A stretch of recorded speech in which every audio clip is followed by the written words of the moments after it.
بسم اللہ الرحمن الرحیم۔ السلام علیکم ورحمۃ اللہ وبرکاتہ۔ وعلیکم السلام ورحمۃ اللہ وبرکاتہ۔ قرآن یا فرقہ کے پلیٹ فارم سے سجل علی اور ڈاکٹر سید علی اسد آپ کے سامنے موجود ہیں۔ ہم سورہ صافات پڑھ رہے ہیں آج کل، اور انشاءاللہ آج بھی ہم سبق کا آغاز کریں گے جیسا ہمارا طریقہ کار ہے۔ ہمارا تعارف یہ ہے کہ جی ہمارا کسی بھی قسم کے کسی فرقے سے کوئی بھی تعلق نہیں ہے، ہم مسلمان ہیں اور ہم قرآن کو اللہ کا کلام سمجھتے ہیں، اور اللہ اور اس کے رسول کے حکم کے مطابق قرآن کی تبلیغ و ترویج اور اس پر غور و فکر کرنا، اس کو سمجھنا فرض سمجھتے ہیں، جس وجہ سے آپ کے سامنے ہم حاضر ہوتے ہیں۔ تو بسم اللہ کریں ڈاکٹر صاحب۔ جی بالکل۔ کیا ہے آج کا سبق، کائنڈلی بتائیں۔ آج کا سبق ہمارا انشاءاللہ تعالی شروع ہوگا آیت نمبر سورہ صافات کی آیت نمبر 114 سے، اور ہوگا 114 سے لے کے 128۔ یہ کیا ہے؟ کرتے ہیں 138 ہے شاید، یہ ڈاکٹر صاحب 138 ہے۔ یہ میں یہاں موقع کا فائدہ اٹھاؤں، آپ نے چونکہ بڑی مشکل سے پڑھا ہے تو یہاں پہ یہ ہندی کے جو انہوں نے ہند سے استعمال کیے ہیں نا، 1، 3 اور 8، 138 میں، جس وجہ سے آپ کا ذرا مشکل ہو رہا ہے۔ اگر عربک فگرز یوز کرتے تو بہت اچھا تھا، جس کو یہ انگریزی سمجھتے ہیں کچھ لوگ، وہاں میں تو یہ وضاحت کر دیں ڈاکٹر صاحب آپ ہی پلیز۔ یہ جس کو صرف آپ کے پاس 30 سیکنڈ ہے پلیز۔ اکثر لوگ جو اسے سمجھتے ہیں نا انگریزی ہند سے، یہ انگریزی ہند سے نہیں ہے، یہ عربک فگرز ہیں، اور اس کے لیے ریفرنس میں دیتا ہوں، چیمبر ڈکشنری کے صفحہ نمبر 80 پر دیکھیں، وہاں پر عربک فگرز کے آگے یہ 1 2 لکھے ہیں جس کو ہم انگریزی سمجھتے ہیں جی، اور جس کے بارے یہ مشہور ہے نا کہ یہ عربی کے ہند سے ہیں، میتھس کے، یعنی 1 2 3 جو ہے، جو قرآن مجید میں لکھے ہوتے ہیں، یہ بیسیکلی انڈین ہے ڈاکٹر، ہندی کے، ہاں یہ ہندی کے ہیں، اور جنہیں ہم انگریزی سمجھ رہے ہوتے ہیں وہ بیسیکلی عربی کے ہیں، اور وہ بہت آسان ہے، اور وہ پڑھنے بھی یہاں سے بہت آسان ہے ڈاکٹر صاحب، ان سے ہمارا مائنڈ زیادہ یوز ٹو ہوتا ہے، جیسے ہم میتھس میں کرتے ہیں۔ ان ہندسوں میں کہ کبھی میں نے میتھس نہیں ہوتے دیکھا۔ نا اعوذ باللہ السمیع العلیم من الشیطان الرجیم۔ وَلَقَدْ مَنَنَّا عَلَى مُوسَى وَهَارُونَ وَنَجَّيْنَاهُمَا وَقَوْمَهُمَا مِنَ الْكَرْبِ الْعَظِيمِ وَنَصَرْنَاهُمْ فَكَانُوا هُمُ الْغَالِبِينَ وَآتَيْنَاهُمَ الْكِتَابَ الْمُسْتَبِينَ وَهَدَيْنَاهُمَ الصِّرَاطَ الْمُسْتَقِيمَ وَتَرَكْنَا عَلَيْهِمَا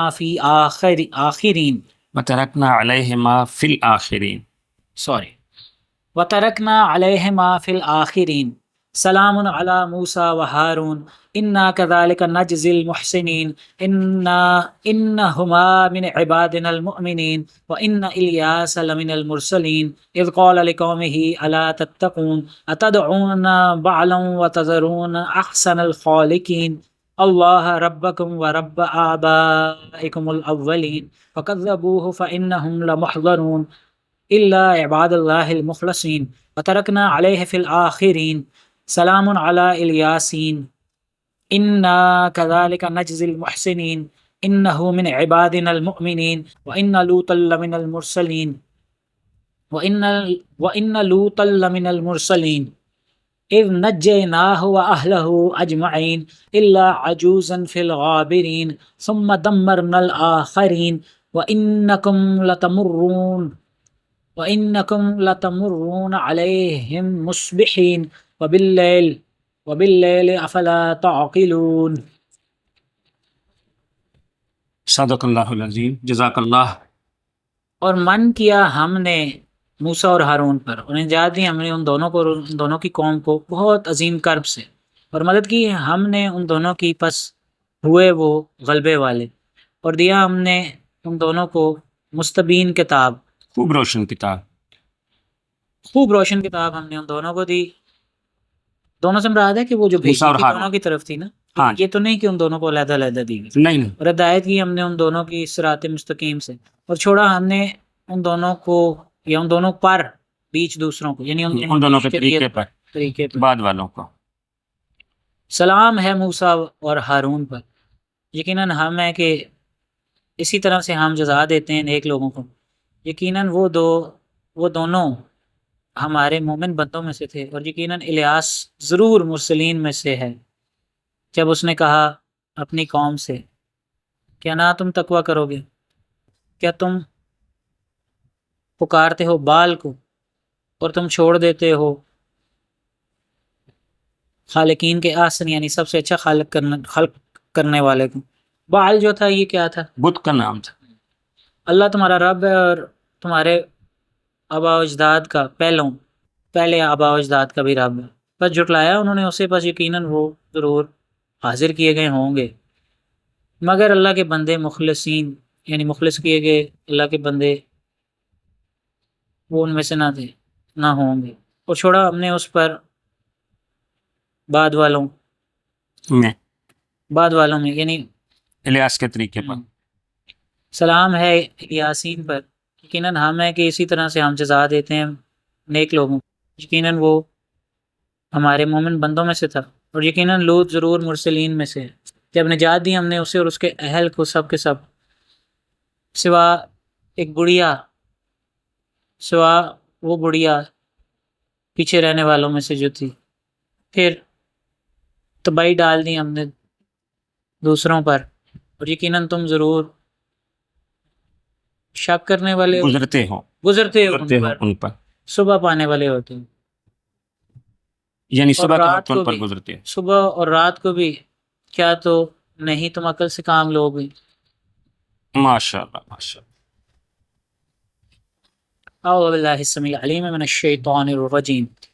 وَلَقَدْ مَنَّنَّا عَلَى مُوسَى وَهَارُونَ، سورہ صافات آیت نمبر 114. وَلَقَدْ مَنَّنَّا آپ نے پڑھا ہے وَلَقَدْ مَنَّنَّا. جی سورہ صافات آیت نمبر 114. وَلَقَدْ مَنَنَّا عَلَى مُوسَى وَهَارُونَ، اور ضرور چکے من کر ہم، یعنی احسان کر چکے ہیں ہم موسیٰ پر اور ہارون پر. اور یقیناً ہم نے احسان کیا تھا، ہم احسان کر چکے ہیں موسیٰ اور ہارون پر. ڈاکٹر صاحب کیا مطلب ہے احسان؟ یعنی ان کو بھی جو ہے وہ نبوت سے نوازا تھا، کتاب سے نوازا تھا، حکمت سے نوازا تھا. اگلی آیت میں بھی اس کا آنسر آ جائے. جی تو یہ حضرت موسیٰ علیہ السلام کا جو واقعہ ہے وہ قرآن پاک میں سب سے زیادہ بیان ہوا ہے. اور حضرت موسیٰ علیہ السلام کے جو اسم گرامی حضرت موسیٰ علیہ السلام کا، وہ قرآن میں 136 مرتبہ آیا ہے. اور یہ سب سے زیادہ انسانی نام ہے جو قرآن پاک میں آیا ہے. اور موسیٰ علیہ السلام کا جو واقعہ ہے یہاں تھوڑا سا بیان کیا گیا ہے، لیکن حضرت موسیٰ علیہ السلام کا جو واقعہ اگر آپ ڈیٹیل دیکھنا چاہتے ہیں تو آپ دیکھیں سورہ اعراف کی 104 نمبر آیت میں، اور سورہ اعراف کی 104 سے 120 تک، اور سورہ طٰہٰ کی 65 سے لے کے 51 تک، 65 سے لے کے 81 تک اور سورہ شعراء کی آیت نمبر 10 سے آگے واقعہ جو ہے ان کا بیان ہوا ہے جناب موسیٰ علیہ السلام کا. اور سورہ قصص کا جو ہے وہ قصص کی آیت نمبر 7 سے لے کے آیت نمبر 48 تک.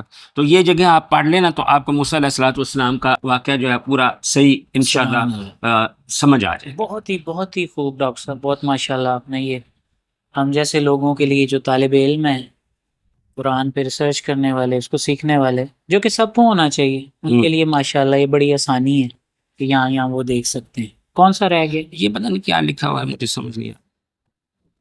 یہ لکھا ہوا 26 نمبر سورت میں 10 سے 51 تک بھی موسیٰ علیہ السلام کا ذکر. جی. اور 20 نمبر سورت میں 65 سے 76 تک ہے. ہاں جی. اور 7 نمبر سورت میں 104 سے 120 تک ہے. اور 28 نمبر سورت میں 7 سے 48 تک ہے. یہاں پہ موسیٰ علیہ السلام کا واقعہ یا ان کا ذکر ہے. سورہ صافات آیت نمبر 115. وَنَجَّيْنَاهُمَا وَقَوْمَهُمَا مِنَ الْكَرْبِ الْعَظِيمِ، اور نجات دی ہم نے ان دونوں کو اور ان دونوں کی قوم کو کرب عظیم سے، یعنی بہت بڑے کرب سے، بہت عظیم تکلیف سے ہم نے نجات دی دونوں کو اور ان کی قوم کو. یہ پچھلی آیت مبارکہ میں جو ڈاکٹر صاحب ذکر ہوا ہے نا کہ ہم نے من فرمایا، یعنی یہ احسان فرمایا اور ہارون پہ، تو نجات دے دی موسیٰ علیہ السلام اور ہارون علیہ السلام اور ان دونوں کی قوم کو اس کرب سے کہ جس میں فرعون نے ان کو مبتلا کیا تو وہ بچ گئے ان کے شر سے. شر سے. یہ جو کرب تھا کیا تھا کہ ایک تو غلام بنایا ہوا تھا فرعونیوں نے بنی اسرائیل کو، اور دوسرا ان پر عرصہ حیات اس طرح تنگ کیا ہوا تھا کہ ان کے بیٹوں کو، جو نئے پیدا ہونے والے بیٹے ہوتے تھے، ان کو مار دیتے تھے، قتل کر دیتے تھے، اور ان کی بیٹیوں کو زندہ چھوڑ دیتے تھے. ان کی عورتوں کو زندہ چھوڑ. یہ ان کے تھنک ٹینکس نے بیٹھ کے جو ہے وہ مشورہ کیا تھا. تو پھر کچھ عرصہ اس طرح قتل کا بازار گرم رہا، اور پھر انہوں نے سوچا کہ اس طرح تو جو ہے نا وہ ختم ہو جائیں گے بنی اسرائیل، تو ہماری خدمت کون کرے گا. تو پھر تھنک ٹینکس دوبارہ سر جوڑ کے بیٹھے، اور پھر انہوں نے جو ہے وہ یہ طے کیا کہ اب 1 سال ان کے لڑکوں کو چھوڑ دیا کریں گے اور 1 سال ان کے لڑکوں کو قتل کیا کریں گے. تو اس طرح سے یہ لوگ کم بھی رہیں گے اور زیادہ طاقتور بھی نہیں ہوں گے، کیونکہ اگر مرد زیادہ ہوں گے تو قوم جو ہے وہ زیادہ طاقتور. قرآن میں بھی ذکر آیا ہے کہ 1 سال وہ چھوڑ دیتے تھے. نہیں، اس کا ذکر قرآن میں نہیں آیا کہ 1 سال وہ چھوڑ دیتے تھے اور 1 سال کرتے تھے. یہ تو روایات میں، اور قرآن پاک میں یہ ہے کہ وہ بچوں کو قتل کر دیتے تھے. جی. تو یہ وہ کرب تھا جو اگر آپ سوچیں کہ کتنا شدید کرب تھا کہ ایک ماں اپنے نوزائیدہ بچے کو لے کے چوری چھپے دودھ پلا رہی ہے، اس کی آواز سن لیتے ہیں فرعون کے ہرکارے، فرعون کے جو ملازم ہیں، تو وہ ایک دم ان کے گھر میں جاتے ہیں، ماں کے گود میں پڑے بچے کا سر کاٹ دیتے ہیں، اور گھر والے جو باقی ہیں وہ دوسری طرف منہ کر دیتے ہیں، کچھ بھی نہیں کر سکتے. تو اتنا بڑا کرب تھا یہ. اس کو آپ محسوس کریں تو میرا خیال ہے آپ سمجھیں گے کہ اتنا بڑا کرب آج بھی اس دنیا میں کسی کو نہیں ہے دیا جا رہا. تو یہ کرب تھا جس سے اللہ تعالیٰ نے ان دونوں کو، یہ بھی ہمیں روایات سے پتہ چلتا ہے اس طرح سے قتل کرتے. ہاں جی، یہ بھی روایات سے پتہ چلتا ہے. سورہ صافات آیت نمبر 116. وَنَصَرْنَاهُمْ، اور نصرت دی ہم نے انہیں، فَكَانُوا، پس ہو گئے وہ، ہم الغالبین، غلبے والوں میں سے. اور یہ ڈاکٹر صاحب دوسری بات ہے کہ کس طرح سے اللہ نے موسیٰ اور ہارون پہ احسان فرمایا. ایک تو پچھلی آیت مبارکہ میں کہ نجات دی ان دونوں کو اور ان کی قوم کو بہت بڑے کرب یعنی تکلیف سے، جس میں فرعون نے اور اس کی آل نے، آل فرعون نے مبتلا کر رکھا تھا. جی. دوسرا یہ کہ اللہ نے ان کو مدد بھی دی کہ وہ غلبے والے ہو. اور اس میں دیکھیں کہ ایک بات نوٹ کریں کہ پچھلی آیت میں تثنیہ کا صیغہ استعمال ہوا ہے، نجیناہما اور قومہما من الکرب العظیم، لیکن ادھر جمع کا صیغہ استعمال ہوا ہے، یعنی موسیٰ ہارون اور ان کی قوم کی مدد کی. ونصرناہم، اور نصرت کی ہم نے ان کی، فکانوا ہم الغالبین، پس وہی غلبے والے ہو گئے. تو یہ وہ نصرت ہے جو اللہ تعالیٰ نے جناب موسیٰ اور جناب ہارون علیہم الصلاۃ والسلام کے ذریعے سے ان کی قوم پر کی تھی.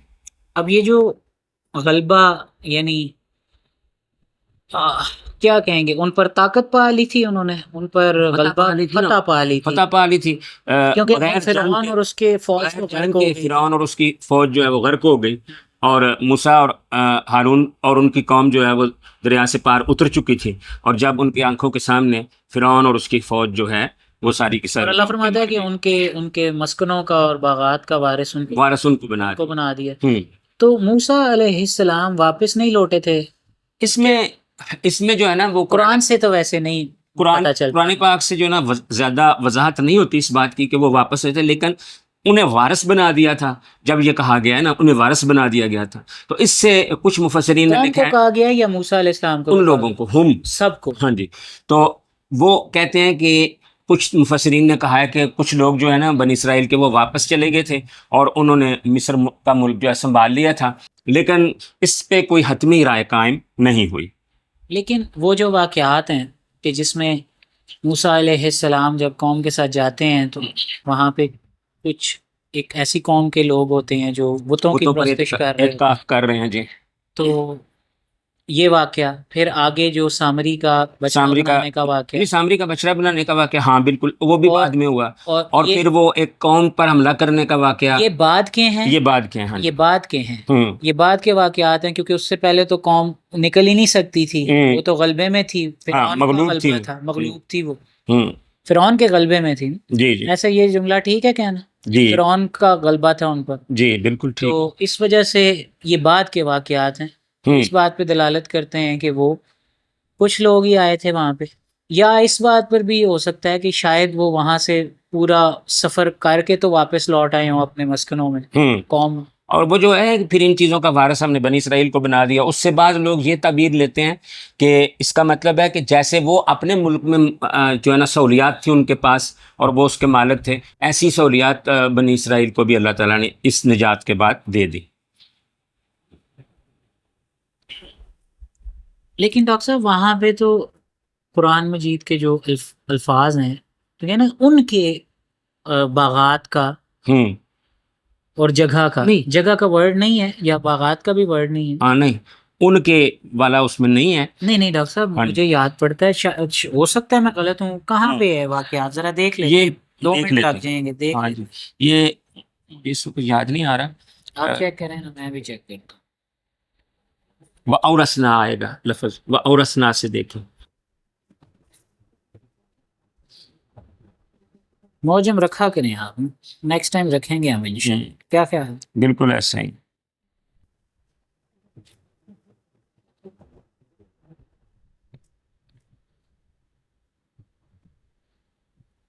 آپ اگلی آیت پڑھتے ہیں؟ نہیں میں دیکھ, اسی کو ابھی دیکھیں, اس میں جلد بازی نہ کریں.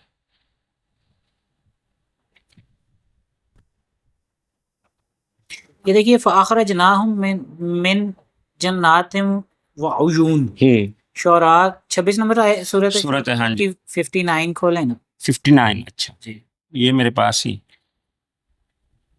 وَكُنُوزٍ وَمَقَامٍ كَرِيمٍ كَذَلِكَ وَأَوْرَثْنَاهَا بنی اسرائیل.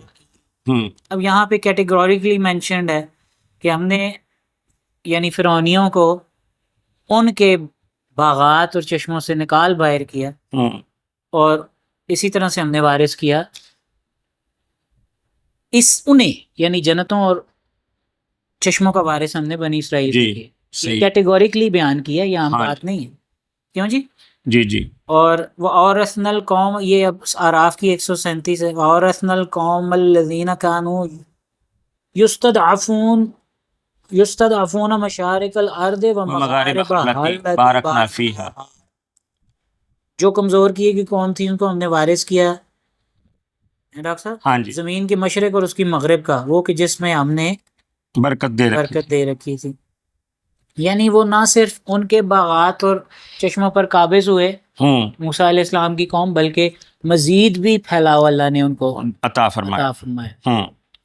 تو وہ والی جو روایات ہیں وہ پھر میل نہیں کھا رہی, کہ جن میں کہا گیا تھا کہ وہاں وہ واپس نہیں گئے, ان کے فرعون کے باغات اور چشموں میں واپس نہیں گئے. یہ بات میل نہیں کھا رہی. آگے چلیں. صحیح, آگے چلیں. سورہ صافات آیت نمبر 117. وَآتَيْنَاهُمَ الْكِتَابَ الْمُسْتَبِينَ, اور دیا ہم نے ان دونوں کو کتاب مستبین, خوب روشن سے کیا مراد ہے ڈاکٹر؟ واضح, خوب واضح کتاب دی, تاکہ کیونکہ ان کی ہدایت کے لیے دینی تھی, سب واضح کر دے, سب واضح کر دینے والی, ہر ایک چیز کو خوب واضح کر دینے والی. اور یہاں پہ بات ہو رہی ہے جی کہ موسیٰ اور ہارون علیہ السلام, کیا کہیں گے, علیہم السلام, دو کے لیے. تو ان نے اللہ فرما رہا ہے کہ ہم نے احسان کیا نا دونوں. پہلی بات اللہ نے فرمائی ہے کہ بہت بڑے کرب یعنی تکلیف سے انہیں اور ان کی قوم کو بچایا, پھر ان کو غلبے والا کر دیا مدد دے کے. تیسرا احسان یہ اللہ فرما رہا ہے کہ کتاب بھی دی, واضح کتاب. جی, یہ ایک احسان ہے اللہ کا, یعنی وہ کتاب ایسی ہو کہ جو سب کچھ خود بتا دے, واضح ہو, اس کو واضح کرنے کے لیے باقی چیزوں کی ضرورت نہ ہو. یعنی جیسے وہ تو باقی چیزوں کو واضح کرے, اس کو واضح کرنے کے لیے تو پھر اس کو واضح تو نہیں کہا جا سکتا. اسی طرح سے ڈاکٹر صاحب میں یہاں عرض کرنا چاہوں گا اپنے ناظرین کے لیے کہ قرآن کو اللہ نے کئی جگہ پہ مبین کہا, یعنی روشن واضح کر دینے والی, واضح کر دینے والی. ہاں جی, واضح کر دینے والی, ایسا ہے نا ڈاکٹر؟ جی بالکل. اور آیات بینات, اس کا بھی ذکر قرآن میں, روشن نہایت واضح آیات. تو اب یہ قرآن تو یہ ہمیں بتا رہا ہے, اللہ پاک گواہ ہے اس بات پہ, اللہ گواہی دے رہا ہے نا کہ یہ تو سب کچھ واضح کر دینے والی کتاب ہے جو ہدایت کے لیے ضروری ہے ڈاکٹر صاحب؟ جی بالکل. پھر قرآن کو سمجھنے کے لیے اگر ہم باقی چیزوں کا یہ لگا دیں کہ کوئی ایک چیز ضروری ہے یا ہوں۔ زیادہ چیزیں ضروری ہیں قرآن جو بتا رہا ہے اس کو سمجھانے کے لیے. میں یہ جی۔ نہیں کہہ رہا کہ قرآن جس معاملے میں خاموشی اختیار کر رہا ہے، ہوں۔ جو اس چیز کو اتنا امپورٹنٹ نہیں سمجھ رہا کہ قرآن میں رکھا جائے، اللہ پاک جس چیز کی ذکر نہیں فرما رہا وہ تو ظاہر ہے ہمیں سنت سے مل جاتی ہے. جی لیکن میں یہ عرض کر رہا ہوں کہ جو قرآن نے بتا دیا ہے کیا جی۔ اس کو مزید واضح کیا جا سکتا ہے؟ اللہ کی کوئی تصریح فرما سکتا ہے؟ اس سے دوسری چیزوں کو واضح کیا جا سکتا ہے، اور فرقان جو ہے وہ جب تک واضح نہ ہو وہ فرقان ہو ہی نہیں سکتا. فرق پیمانہ کیسے کریں گے؟ پیمانہ جو ہے وہ واضح ہوتا ہے، اس کے بے شک. اوپر ایک ایسا فٹ آپ کو دے دیا جائے کہ جس کے اوپر انچوں کے نشان اور سینٹی میٹرز کے نشان نہیں لگے ہوئے، کیا آپ اس سے ناپ سکتے ہیں؟ نہیں ناپ سکتے، کچھ بھی نہیں ناپ نہیں سکتے. ناپ کچھ بھی وہ فیصلہ ہی نہیں ہو پائے گا. جی. اسی طرح سے ڈاکٹر صاحب اس میں ایک اور بھی گپلا کرتے ہیں قرآن کے ساتھ، وہ کہتے ہیں کہ قرآن پاک کے ایک ظاہر معنی ہے، ایک باطن معنی ہے، اور ایسے 70 باطن ہیں. پھر اس باطن کے بھی باطن معنی ہے اور اس باطن کے بھی باطن معنی ہے. پہلے تو یہ بات کہ قرآن پاک سے یہ کہیں بھی ہمیں یہ بات نہیں ملتی کہ قرآن کے کچھ بواطن بھی ہیں. اور دوسری بات یہ ہے کہ اگر قرآن کے بواطن ہیں تو وہ یقیناً ظاہر قرآن کے ظاہر سے ہم آہنگ ہیں. ایسا نہیں ہو سکتا کہ ظاہر کچھ فرما رہا ہو اور باطن اس کے متضاد فرما رہا ہو. ایسا باطن جو ہے اس کے متضاد فرما رہا ہو، ایسا نہیں ہو سکتا، کیونکہ قرآن پاک ان لوگوں کو بھی جو ہے وہ تنقید کا نشانہ بناتا ہے کہ جو وہ کہتے ہیں وہ کرتے نہیں. سورہ صف میں آپ دیکھ لیں جا کے شروع کی آیات. تو معاذ اللہ ایسا تو نہیں ہو سکتا کہ قرآن جو اپنی بات کی تردید کرے، بلکہ سورہ نساء کی ایک آیت ہے جس میں جو ہے وہ اللہ تعالیٰ فرما رہا ہے کہ کیا انہوں نے قرآن میں تدبر نہیں کیا کہ اگر یہ ہوتا غیر اللہ کی طرف سے، اللہ کے علاوہ کسی طرف سے، لوجدوا فیہ اختلافا کثیرا، تو ضرور وہ اس میں بہت زیادہ اختلاف پاتے. تو اگر اس طرح کی بات کی جائے کہ قرآن کا ایک ظاہر ہوتا ہے ایک باطن ہوتا ہے اور دونوں مختلف ہوتے ہیں، تو معاذ اللہ یہ کہا جا رہا ہے کہ قرآن میں ساری آیتوں میں آپس میں معاذ اللہ تضاد ہے. یہ کتنی غلط بات ہے جو قرآن سے منسوب کی جا رہی ہے. تو قرآن جو ہے وہ خود روشن جو ہے نا روشن دلیل ہے قرآن خود، اور روشن دلیل ہے یعنی نظر آنے والی، جو سمجھ آنے والی ہے. آپ کی بات کو آگے بڑھانا چاہوں گا آپ کی اجازت سے، کہ سوال یہ پیدا ہوتا ہے کہ جو یہ کہہ رہے ہیں کہ قرآن کا ظاہر مطلب بھی ہے اور باطن مطالب بھی ہیں، تو پہلی تو یہ بات ہے کہ جو کسی سے باطن ہے چھپا ہوا ہے تو اس کا پتہ کیسے چلے گا؟ جب تک وہ ظاہر ہوگا تو اس کو کمپیئر کیا جا سکتا ہے کسی ظاہر سے. اس میں کوئی شک نہیں ہے کہ قرآن کی ایک آیت مبارکہ کی بھی بے شمار حکمتیں ہیں، جو بہت ساری کرنیں پھوٹتی ہیں اس سے، اور کئی دفعہ ایک پہلو کی طرف اور ایک حکمت جو ہے اس کا ہمیں اندازہ ہوتا ہے. کئی دفعہ اب جیسے سائنس کا علم جب ہمارے پاس آیا ہے تو ہمارے قرآن کی آیات مزید اور پہلو ہمارے سامنے آ رہے ہیں آیات، لیکن وہ آپس میں ڈاکٹر صاحب نے جو کہا کانٹرڈکٹری نہیں ہو سکتے. دوسری بات یہ ہے کہ وہ اللہ پہ سے تو کچھ نہیں چھپا ہوا نا، انسان کے لیے کچھ باطن ہے نا، جو کہہ رہے ہیں کہ باطنی مطلب بھی اگر ہے تو جب باطنی مطلب کسی پر واضح ہوا تو وہ ظاہر ہو گیا، باطن تو رہا ہی نہیں. ظاہر ہو گیا تو پھر باطن تو رہا ہی نہیں. اور جب تک باطن ہے تو آپ کو کیا پتا ہے کہ باطن مطلب ہے بھی کوئی نکل رہا ہے یا نہیں نکل بھی رہا ہے یا نہیں. تو جب وہ باطن ہے تو تب تک اس کو پتہ ہی نہیں ہے، تو لوگوں کو کیسے بتایا جا سکتا ہے کہ اس کا کوئی ہے؟ اب جیسے هو اللہ احد فرمایا ہے اللہ تعالیٰ نے، تو اس کا مطلب یہ نہیں ہو سکتا کہ یہاں ظاہر میں تو هو اللہ احد فرمایا ہے اور باطن میں اس کا مطلب ہے کہ کئی سارے معبود ہیں معاذ اللہ.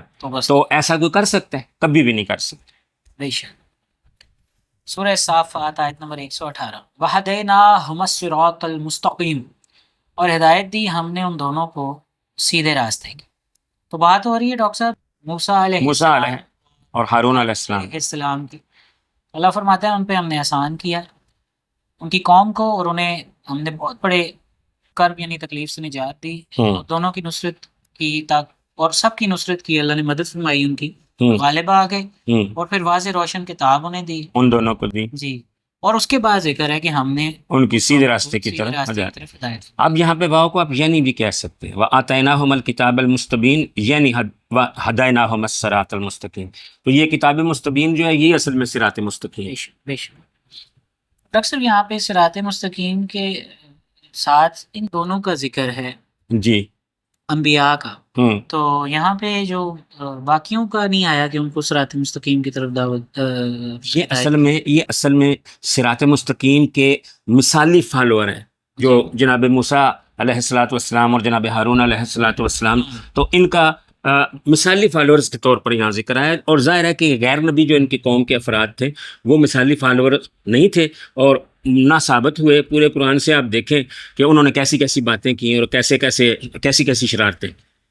اور چونکہ ان کے بارے میں تو کنفرم کہا جا سکتا ہے انبیاء کے بارے میں جی کہ اللہ نے ان کو کتاب دی تھی، تو پھر تو یہ خیانت نہیں کر سکتے تھے، جی اللہ کے علم میں تھا نا یہ کہ نہیں۔ جی آلدو کہ ان کے پاس اختیار تھا، جی یہ نہیں کہہ سکتے کہ ان کے پاس اختیار تھا۔ اختیار نہیں تھا کہ وہ کچھ غلط نہیں کر سکتے۔ اگر اختیار نہیں تھا تو پھر تو کسی بھی قسم کا کوئی ان پہ ان کو اجر نہیں دیا جا سکتا جی کہ اختیار ہی نہیں تھا۔ جیسے فرشتے ہیں تو فرشتوں کو تو نہ جنت ملے گی نہ دوزخ ملے گی، نہ ان کو اس کی کوئی مطلب ایسا یہ ہمارا صوفہ ہے، اس نے کبھی روزہ نہیں رکھا، تو مطلب اختیار ہی نہیں تھا، نہ ہی ان کو شریعت کا بوجھ۔ یعنی اس کو ہم کہیں کہ اس نے کبھی روزہ نہیں رکھا، لوگ کہیں گے یہ تو رہتا ہی روزے سے، ہمیشہ روزہ رکھے، تو چونکہ اس کی خواہش ہی کوئی نہیں کھانے پینے کی، تو اس لیے اس کے اس ہمیشہ کے روزے کا سے کوئی فائدہ نہیں ہو سکتا۔ تو اس وجہ سے کہ وہ مثالی فالورز تھے کہ انہوں نے سارا اختیار ہونے کے باوجود بھی اللہ کے صراط مستقیم کو فالو کیا۔ ہاں جی جی۔ سورہ صافات آیت نمبر 119، وَتَرَكْنَا عَلَيْهِمَا فِي الْآخِرِينَ، اور چھوڑا ہم نے ان دونوں پر، یعنی ان دونوں کے راستے پر آگے والوں کو، آگے آنے والوں کو، یعنی ان بعد میں جو آنے گزرے۔ ہاں جی، آخر آنے والوں، آخر بعد میں۔ جی، یہ ہم پیٹرن ایک دیکھ رہے ہیں کہ اس طرح سے انبیاء کا ذکر ہوتا ہے، اور اس کے بعد یہ اس کے بات بعد آتی یہ ہے۔ بات آتی ہے۔ یہ اس کا مزاج ہے، سورہ صافات میں یہ مزاج، جی اس سورت کا ایک مزاج ہے، ایسے کہہ سکتے ہیں۔ جیسے سورہ شعراء کا اسی طرح کا مزاج ہے، ایک نبی کا واقعہ پیش ہوتا ہے، پھر اس کے بعد ایک ہی جیسی آیتیں آتی ہیں۔ واہ، 120 نمبر آیت ہے جی صافات کی، سلام علی موسیٰ و ہارون، سلام ہو موسیٰ اور ہارون پر۔ کیا بات ہے، بہت بڑا اعزاز ہے یہ۔ میں سمجھتا ہوں کہ انبیاء کرام میں بھی ایک اعزاز ہے جو بہت بڑا اعزاز ہے، اور نام لے کے کسی کو یہ فرمانا کہ سلام ہو اس پر، اور یہ چند انبیاء کرام ہیں جن کا نام لے کے سلام آیا ہے، جن میں حضرت موسیٰ، حضرت ہارون، حضرت ابراہیم، حضرت الیاس، اور کون ہے، یہ انبیاء ہیں جن کا نام لے کے ذکر آیا۔ نوح علیہ الصلوۃ والسلام کا نام لے کے اسلام کا ذکر آیا، اور پھر اس آیت کے آخر میں جو ہے نا ایک سارے انبیاء کے بارے میں کہہ دیا گیا ہے، وسلام علی المرسلین، اور سلام ہو سارے رسولوں۔ سبحان اللہ۔ تو یہ دیکھیے کہ میں اس میں ہمیشہ یہی سوچتا ہوں کہ جب تک قیامت تک کوئی پڑھتا رہے گا نہیں ہے تو اللہ پاک ان کو سلامتی عطا فرماتا رہے۔ کیوں ڈاکٹر صاحب؟ جی بالکل ایسے ہی۔ سورہ صافات آیت نمبر 121، اِنَّا كَذَلِكَ نَجْزِي الْمُحْسِنِينَ، یقیناً ہم ہے کہ اسی طرح سے ہم جزا دیتے ہیں نیک لوگوں۔ جی یہ جو اسی طرح سے مراد ہے، تو موسیٰ علیہ السلام اور ہارون علیہ السلام کے حوالے سے یہ کذالک یعنی اسی طرح سے ورڈ کیوں آیا ڈاکٹر؟ اس لیے ہے کہ باقی انبیاء کرام کو جو عطا فرمائی تھی ہدایت، تو ایسے ہی ان کو بھی عطا فرمائی تھی۔ انا کذالک، اسی طرح کا بدلہ ہم دیتے ہیں نیکوکاروں کو۔ تو یعنی سب پر سلام آ گیا نا جب آگے سلام علی المرسلین۔ یہ بھی ہے کہ ان کو صراط مستقیم عطا فرمایا اور پھر باقیوں کو ان کی راہ پر چھوڑ دیا۔ بالکل اسی طرح یعنی جو مقصد ہے، ہاں یہ جزا ہے، جیسی جزا جو ہے نا موسیٰ اور ہارون کو ملی، ایسی جزا تمام پیغمبروں کو ملے گی، کیونکہ انہوں نے، ان سب نبیوں نے اللہ تعالیٰ کے راستے کو فالو کیا۔ اللہ قرآن میں فرماتا ہے کہ ہم اعمال کو بھی لکھیں گے اور اعمال کے آثار کو بھی لکھیں گے۔ سورہ یاسین میں ہم پڑھ چکے ہیں، اس سے پچھلی سورت میں۔ اب دیکھیے نا کہ دنیا میں ہم جو بھی کرتے ہیں، کچھ بھی ہم کریں، اس کا ایک ری ایکشن، اس کا رد عمل، اس کے کانسیکوینسز، اس کے یعنی کانسیکوینسز کا کیا مطلب ہوتا ہے ڈاکٹر صاحب؟ جو رد عمل میں جو نتائج جو ہیں آتے ہیں، چاہے ہم کچھ بھی کریں اچھا برا، تو جو سب سے افضل کام کیا جاتا ہے، فار ایگزامپل آج کے دور میں جیسے اللہ کے رسول نے فرمایا تھا نا، تم سب سے بہتر ہوا جو قرآن سیکھے اور سکھائے، تو کیا اس کا رد عمل نہیں ہوگا؟ یہ ضرور ہوگا انشاءاللہ۔ یہ کتنی بڑی دولت ہے جس کا اللہ ذکر فرما رہا ہے کہ اسی طرح سے ہم نے ایک لوگوں کو جزا دیتے کہ جیسے نبی کریم صلی اللہ علیہ وسلم نے قرآن پہنچایا نا جی اس وقت کے لوگوں تک، اور پھر پہنچتے پہنچتے جو بھی ذریعہ بنا اسی تک بھی قرآن پہنچا، ان کو اس کا کریڈٹ جا رہا ہے کیونکہ جی ان کے اعمال کے اثار کا یہ اثار کا نتیجہ ان کے درجات یہ ان کے اعمال کے آثار ہیں نیکیاں ان کی بڑھتی جا رہی ہیں. جی تو اسی طرح سے دیکھیں موسیٰ اور ہارون علیہ الصلوۃ والسلام جی ان کا بھی یہی معاملہ ہے نا. جی اسی طرح سے بالکل اللہ ایسے. لوگوں کو جزا دیتا. اور بڑی بات یہاں پہ یہ ہے جو قابل غور ہے جو سورہ صافات کی آیت نمبر 121 میں اللہ فرماتا ہے کہ اسی طرح سے ہم نیک لوگوں کو جزا دیتے ہیں. اب سوچنے کی بات ہے ڈاکٹر صاحب پیچھے ذکر ہو رہا ہے انبیاء کا جی اور آگے اللہ انہی جیسی جو جزا ہے محسنین کو بھی دے رہا ہے نیک متقین لوگوں کو بھی اللہ ذکر فرما رہا ہے کہ ان کو بھی دیتے ہیں. تو یہ کتنا بڑا عدل ہے کتنا بڑا عدل ہے اور کتنی بڑی رحمت ہے. یعنی آپ یہ دیکھیں کہ وہ تو انبیاء تھے تو انہوں نے جب آگے پیغام پہنچایا تو اللہ نے ان کو جزا دی.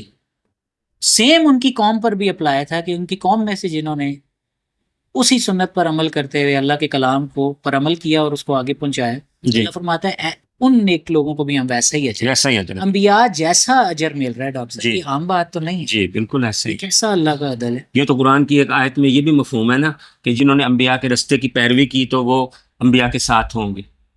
تو کتنا بڑا پروٹوکول ہے. قرآن میں دعا کرتے ہیں کہ اللہ ہمیں نیکوکاروں کے ساتھ رکھ. ہاں جی کیوں جی. سورہ صافات ایک اور یہ انبیاء نے بھی دعا کی ہے کہ ہمیں نیکوکاروں سے ملحق فرما. جناب یوسف علیہ السلام نے جب سورہ یوسف میں ان کا واقعہ اینڈ ہوتا ہے نا تو اس جگہ ایسی دعا انہوں نے بھی کی ہے. سورہ صافات آیت نمبر 122 انہما من عبادنا المؤمنین یقیناً وہ دونوں ہمارے مومن بندوں میں سے تھے. جی یعنی حضرت موسیٰ علیہ السلام اور حضرت ہارون علیہ السلام کا ذکر ہو رہا ہے. سرٹیفائی ہو گیا نا. سرٹیفائی ہو گیا کہ یہ سچے مومنین میں سے تھے. ایسے ہی جی بالکل ایسے. مومن کا یہاں پہ عظمت بھی پتہ چل رہی ہے جی. اور مومن کی عظمت میں پھر جو ہے وہ ایک دفعہ بیان کر دوں اس بات کو کیونکہ یہ بڑی امپورٹنٹ بات ہے کہ ہم جب آتے ہیں نا سورہ مبارکہ انفال میں تو اس میں ہمیں شروع انفال میں جو ہے وہ مومن کی تعریف ملتی ہے. یعنی میں کہتا ہوتا ہوں کہ قرآن کی ڈکشنری میں یہ مومن کی تعریف ہے. تو وہ کیا ہے جی؟ وہ ہے کہ انما المؤمنون بے شک وہ مومن وہی ہیں الذین جو کہ جب ذکر کیا گیا ان پر اللہ کا تو سہم گئے دل ان کے. جب تلاوت کی گئی ان پر آیتیں اس کی تو ان آیتوں نے انہیں ایماناً بڑھا دیا اور اپنے رب پر وہ توکل رکھتے ہیں. یہ وہ لوگ ہیں جو نماز قائم کرتے ہیں اور جو ہم نے انہیں دے رکھا اس میں سے خرچ کرتے ہیں یعنی اللہ کی راہ میں خرچ کرتے ہیں. اولئک هم المؤمنون حقا یہی ہیں جو برحق مومن ہیں. لہم درجات عند ربہم ان کے لیے ان کے رب کے پاس درجے ہیں. ومغفرۃ اور مغفرت ہے. ورزق کریم اور نہایت نفیس شان والا عزت والا رزق. سبحان اللہ. تو مومن وہ ہے جو جس کے اندر یہ اوصاف پائے جائیں.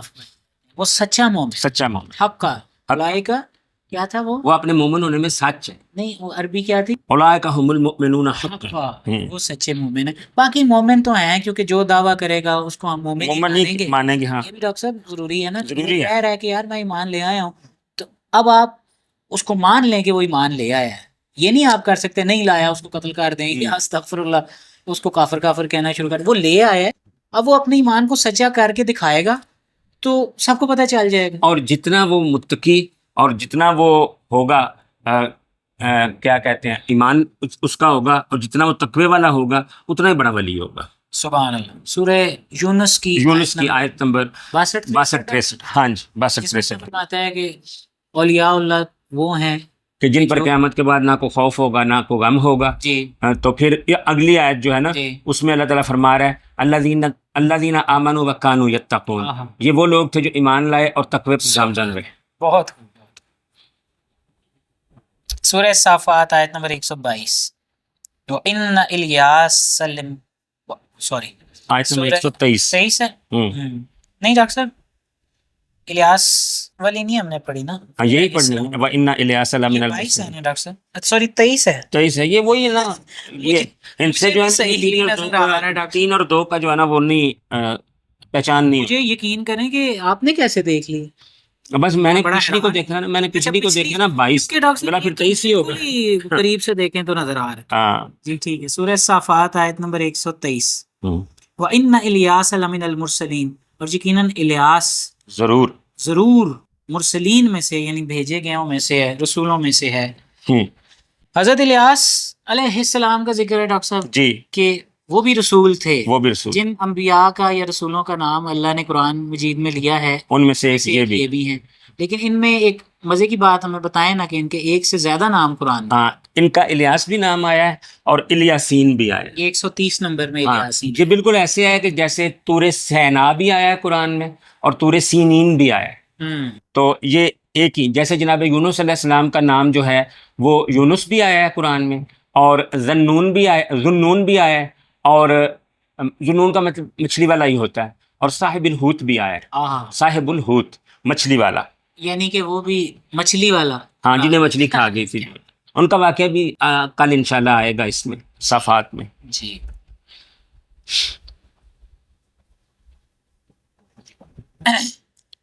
جناب الیاس علیہ السلام آئے اور انہوں نے کیا میسج دیا قوم سورہ صافات آیت نمبر 124، ہوں۔ اذ قال لقومہ الا تتقون، جب اس نے کہا اپنی قوم سے کیا تم تقوی نہ کرو گے، یعنی حضرت الیاس علیہ السلام نے اپنی قوم سے سوال کیا کہ کیا تم پرہیزگار نہ ہوگے، تقوی نہ کرو گے۔ اللہ کی نافرمانی سے نہ بچو گے۔ تقوی جو ہے کیا ہے تقوی؟ تقوی لفظی مطلب اس کا ہے بچانا، ٹھیک ہے، اپنے آپ کو بچانا، بچنا یا بچانا، ٹھیک ہے، تو اس میں تقوی سے مراد ہے اللہ کی نافرمانی سے اپنے آپ کو بچانا، یہ تقوی ہے۔ صحیح ہے۔ اسی کے ساتھ ہمانی لفظ جو ہے وہ متقی کے ساتھ ہمانی لفظ جو ہے وہ محسن بھی ہے، محسنین، اور متقی اور محسنین کا ایک ہی مطلب ہے۔ اس کے لیے آپ سورہ نحل کی آخری آیت پڑھیں تو آپ کو بالکل روز روشن کی طرح پتہ چل جائے گا کہ یہ ایک ہی مطلب ہے۔ جب ایک بندے نے مجھ پر سوال کیا نا، ایک وہ بندہ تھا غیر مسلم تھا، اس نے مجھ پر سوال کیا، کہنے لگا کہ آپ سورہ بقرہ کی ابتدائی 5 آیات پڑھیں اور سورہ لقمان کی ابتدائی 5 آیات پڑھیں، تو سورہ بقرہ میں جن کو متقین کہا گیا، سورہ لقمان میں انہیں محسنین کہا گیا، تو یہ تو کنٹراڈکشن آ گئی ہے، یہ تو تضاد آ گیا۔ تو مجھے فوراً وہ آیت یاد آئی سورہ مبارکہ نحل کی، تو میں نے کہا یہ نحل کی آخری آیت پڑھ لو، اس سے بالکل آپ کو پتہ چل جائے گا کہ ایک ہی بات ہے، مومن اور جو محسن ہے، متقی ہے جو اور محسن جو ہے وہ اس کا ایک ہی مطلب ہے۔ تو آپ یہ آیت چھوٹی سی دیکھ لیں، وہ آیت میں پڑھے دیتا ہوں، سورہ نحل کی لاسٹ آیت، وہ یہ ہے کہ اللہ فرما رہا ہے ان اللہ مع الذین اتقوا، بے شک اللہ ان لوگوں کے ساتھ ہے جنہوں نے تقوی کیا، والذین هم محسنون، اور یہ وہ لوگ ہیں جو محسن ہیں۔ کیا بات ہے، یہ ہوتی ہے جی آیات کی آیات سے تطبیق کر لینا، تفسیر کر لینا جی۔ قرآن کی آیات باقی آیات کی تشریح اور تفسیر کر دیتی ہیں، اور ایسی اعلیٰ ترین تفسیر اللہ نے کی ہے، جو اللہ نے کی ہے، کیونکہ لاریب ہے نا قرآن، تو وہ تفسیر جب قرآن کی قرآن سے ہوگی، لاریب کی تفسیر جب لاریب سے ہوگی تو وہ تفسیر بھی لاریب ہوگی۔ مطلب اللہ کر رہا ہے نا، ہاں بالکل، اللہ تفسیر فرما رہا ہے، اللہ تفسیر فرما رہا ہے، تو اس کا مطلب یہ ہے کہ جو اصدق ہے، جی، جو سبحان ہے، یعنی سب سے سچا ہے اور ہر نقص و عیب سے پاک ہے، غلطی نہیں کر سکتا، اور جس کی بات ہی سند ہے جی، تو اس سے بہترین تفسیر کیا ہوگی؟ ہو ہی نہیں سکتی جی۔ دوسرا میں یہاں پہ تقوی کے حوالے سے کہ اللہ فرما رہا ہے کہ یہ سورہ صافات کی 124 میں کہ الیاسین یا الیاس علیہ السلام جو ہیں، انہوں نے پوچھا کہ کیا تم تقوی نہ کرو گے، تو اس میں تقوی سے مراد یہ آپ نے بتایا کہ بچانا، اللہ کی نافرمانی سے بچانا، تو کیا اپنے آپ کو اللہ کی نافرمانی سے بچاؤ گے نہیں؟ جی یہ پوچھ رہے ہیں جی جی، تو تقوی کا مطلب ہے کہ اللہ کی نافرمانی سے بچنا، اور یہ کسی کو دعوت دینے والی بات ہے۔ جیسے میں آپ کے گھر جاؤں اور میں چونکہ آپ کے ساتھ بے تکلف ہوں اور ہم ایک دوسرے سے بہت زیادہ جو ہے نا منحوس ہیں، تو میں کہوں کیا تم اپنے سر کو چائے نہیں پلاؤ گے؟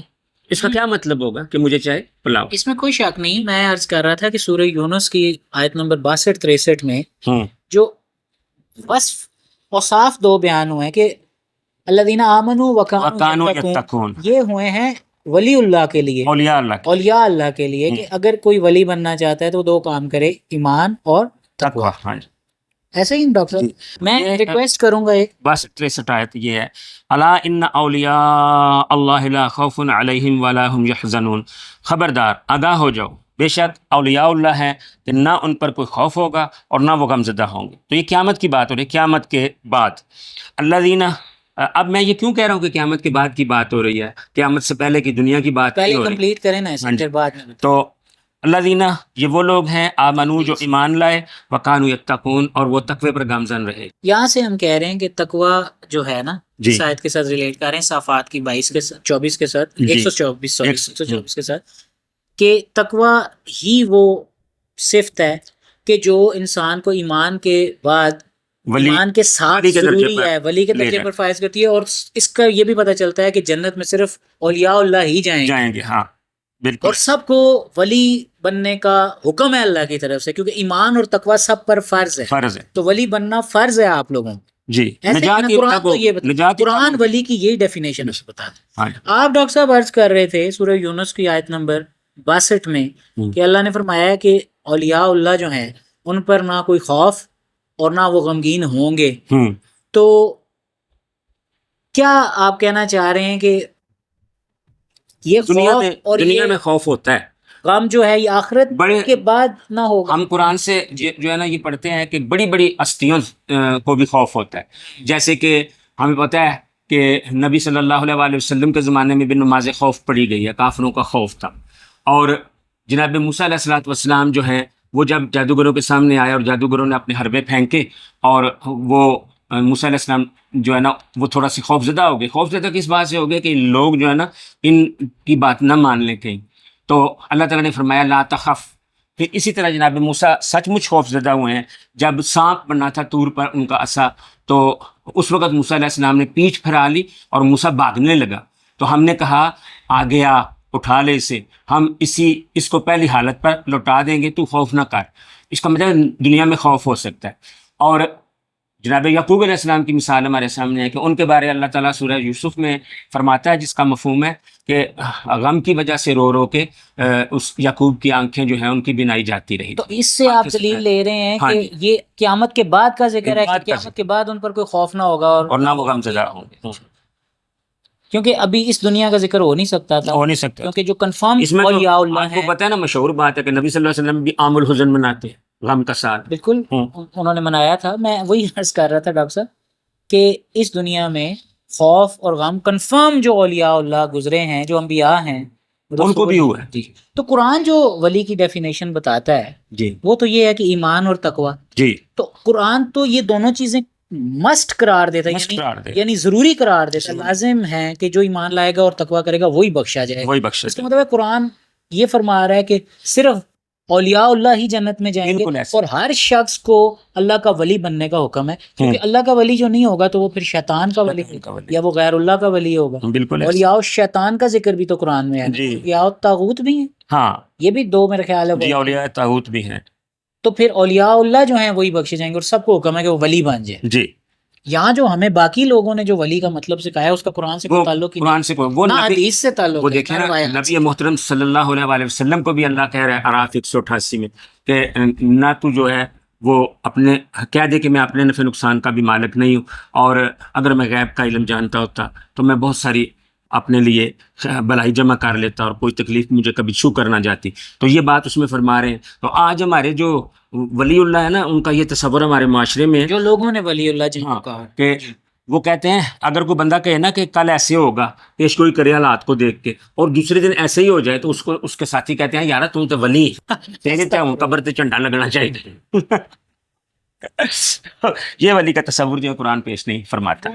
اس قسم کے واقعات اور یہ جو فنون لطیفہ کا بھی غلط استعمال کیا جاتا ہے شاعری میں، یہ جو محسانے کے لیے مزاح کے طور، ہاں جی، گائکی وغیرہ میں بھی، کہ غلط نظریات جو ہیں عقائد وہ ڈال دیتے ہیں. جیسے قوالوں نے نا اور شاعروں نے اتنی تباہی کی ہے برِ صغیر میں، اتنی ان قوالوں نے جن کو ایمان کی رتی بھی نہیں تھی جی، اور ان لوگوں نے قوالیوں پہ بھی ڈاکٹر صاحب شاعری جو قوالی میں جو شاعری استعمال ہوئی ہے اس پر بھی عقیدے بن چکے ہیں. یقین کریں ڈاکٹر صاحب. اور قوالوں کا یہ حال ہوتا ہے کہ مشہور قوال ہیں، جو ان میں سے ایک مشہور قوال ہے، بڑا آپ پتہ چل جائے گا، کہ وہ اپنے پاس ٹب رکھتا تھا شراب کا، اور قوالی کے دوران وہ اٹھا کے پیتا تھا شراب، اور نشہ خوب چڑھتا تھا، تو پھر زبردست قوالی کرتا تھا. کہتے تھے قوالی سے دین پھیلا ہے، تو قوالی سے پھر جو پھیلا ہے وہ سب کے سامنے ہے، کہ انہوں نے ولی جو قرآن کہہ رہا ہے کہ ولی وہ ہیں جو ایمان لائے اور تقوی جنہوں نے کیا، اور یہ کہہ رہے ہیں کہ پتہ ایک تو ان کو پتہ بھی نہیں ہے کہ ولی کا مطلب کیا ہے، قرآن کا تو انہیں نہیں پتہ، کسی حدیث میں ولی کا یہ مطلب نہیں ہے جو یہ بتا رہے ہیں جی، ایسے ہی ہے نا ڈاکٹر؟ بالکل ایسے ہی ہے. تو انہوں نے جو ولی کا مطلب نکالا ہے وہ بھی مختلف ہیں، اور ہر کسی کی اپنی ڈیفینیشن ہے ولی کی. کوئی کہتا ہے جی کہ یہ بغیر اسباب کے اللہ کی طرح کوئی کام نہیں، جو سے نکل گیا وہ استغفر اللہ. ولی کی نظر دل پر ہوتی ہے، استغفر اللہ، اللہ کی طرح وہ بھی دل کے حال جان سکتا ہے. یہ ان کے کانسیپٹس ہیں. اللہ معاف کرے، میں کوئی اس قسم کی بات نہیں کر رہا ہے نا، ایسے ہی ہے نا جی. یہ وہ کہتے ہیں جی کہ اس کو موت بھی نہیں آتی، وہ زندہ رہتا ہے، وہ سب دیکھ بھی رہا ہوتا ہے اللہ کی طرح. آنکھیں اس کی ہیں یا نہیں، وہ اللہ کی طرح کون کہہ کے دیکھ، سن بھی استغفر اللہ رہا ہوتا ہے اللہ کی طرح کون کہہ کے. تو یہ تو ان کا ولی کا کانسیپٹ ہے. اور یہ کہتے ہیں جی کہ پتہ نہیں سب روشن ہوتا ہے، کچھ چھپا ہوا بھی نہیں ہوتا، یعنی غیب کا عالم بھی قرار دیتے ہیں ولی کی. معاشرہ ہمارا جو ہے نا، معاشرہ ہمارا ہر سطح پر آپ دیکھیں گے کہ قرآن کے بالکل اگینسٹ ہے. جیسے ایک بندہ ہے نا ہمارے معاشرے کا، وہ کہتا ہے میں بڑا غیرت مند ہوں، میں بہن کے گھر سے ایک پیالہ پانی کا نہیں پیتا. اچھا. تو میں ایسے بندے کو کہتا ہوتا ہوں کہ یار تو اتنا غیرت مند نہ بن، یہ قرآن نے اجازت دی ہے کہ بہن کے گھر سے پانی تو پانی، کھانے کی چیز بلا اجازت بھی تو کھا سکتا ہے. اور اتر تیری غیرت کو میں نے کہا کیا ہو جاتا ہے جب بہن کی لاکھوں کی جائیداد، کروڑوں کی جائیداد پر تو سانپ بن کے بیٹھ جاتا ہے، تو وہاں تیری غیرت کو کون سا سانپ سونگ جاتا ہے؟ کون سا سانپ؟ وہاں یاد جب کہ اللہ تعالیٰ نے اس کے بارے میں حکم دیا نساء میں، سورہ نساء میں، اور اتنا شدید حکم ہے کہ اس میں فرمایا گیا کہ جو ان احکام کے مطابق وراثت کو تقسیم نہ کرے تو ایسے لوگ ہمیشہ جہنم میں رہیں گے. سبحان اللہ. تو کتنی خطرناک بات ہے. اور ڈاکٹر صاحب یہاں تک کہا گیا کہ چھوٹا ہے یا بڑا ہے حصہ، عورت کے حصے کے ساتھ کہا گیا. جی، مرد کے حصے کے ساتھ جنرل بیان کرنے کے بعد عورت کے حصہ جب بیان کیا گیا ہے تو اس میں فرمایا گیا ہے کہ چھوٹا ہو یا بڑا ہو، اس میں عورتوں ان کو دو، ان کا ورثہ جو ہے وہ ان کو ترکیب میں حق جو ہے وہ دو. اب یہ دیکھیے نا کہ یہ الٹے ہو گئے ہیں، بالکل الٹے ہو گئے. اپنے نظریات انہوں نے الٹے کیے ہیں نا، ان کی روش الٹی ہو گئی ہے. جس کا قرآن نے حکم دیا ہے، اجازت دی ہے، اور جس کا قرآن نے حکم دیا ہے وہ نہیں کرتے، اور جس کی اجازت دی ہے وہ بھی نہیں کرتے نا، اور جس سے روکا ہے وہ کرتے ہیں. اب یعنی کہ دیکھیں اللہ نے حکم دیا ہے کہ اجازت دی ہے نا کہ آپ کھا پی سکتے ہیں بہن کے گھر سے بغیر پوچھے بھی. قرآن کے وہ الفاظ ہیں، کو عام بات تو نہیں ہے ڈاکٹر. اور جو دوسری طرف منع کیا ہے کہ ان کا حصہ ضرور دینا ہے نا جی، یہ نہ ہو کہ ان کا حصہ نہ دو جی. حصہ کھانے سے منع کیا، منع کھا جاتے ہیں جی جائیداد کا. آگے چلیں ڈاکٹر جی. آگے سورہ صافات آیت نمبر 125. اتدعون بعلا وتذرون احسن الخالقین، کیا تم پکارتے ہو بال کو، وتذرون اور چھوڑتے ہو احسن الخالقین سب سے اچھا احسن طریقے سے خلق کرنے والے کو جی. یعنی تم بال کو پکارتے ہو. اب سوال یہ ڈاکٹر صاحب، ہم بھی تو ایک دوسرے کو پکارتے ہیں، تو وہ اگر اپنے بت کو پکارتے تھے تو اس کو پکارنا جو ہے بتوں کو نہیں پکارا جا سکتا؟ ہم جو ہے وہ ایک دوسرے کو تحت الاسباب پکارتے ہیں، ٹھیک ہے، اور بت جو ہے وہ کچھ بھی نہیں کر سکتے، نہ سنتے ہیں نہ دیکھتے ہیں. جناب خلیل علیہ السلام جو ہے نا سورہ شعراء میں اپنی قوم سے کہتے ہیں کہ جب تم ان کو پکارتے ہو تو یہ سنتے ہیں؟ تو سنتے بھی نہیں ہیں. تو وہ جب ان کو پکارتے ہیں فضول پکارتے ہیں، وہ ان کو سن نہیں سکتے، نہ ان کے پاس اسباب ہیں اور نہ ان کے پاس جو ہے وہ قیامت تک دعا پورے کرنے کا اختیار موجود ہے. تو اس لیے وہ اللہ تعالیٰ نے کہہ رہا ہے کہ تم بال کو پکارتے ہو. بال کا لفظی مطلب ہوتا ہے شور.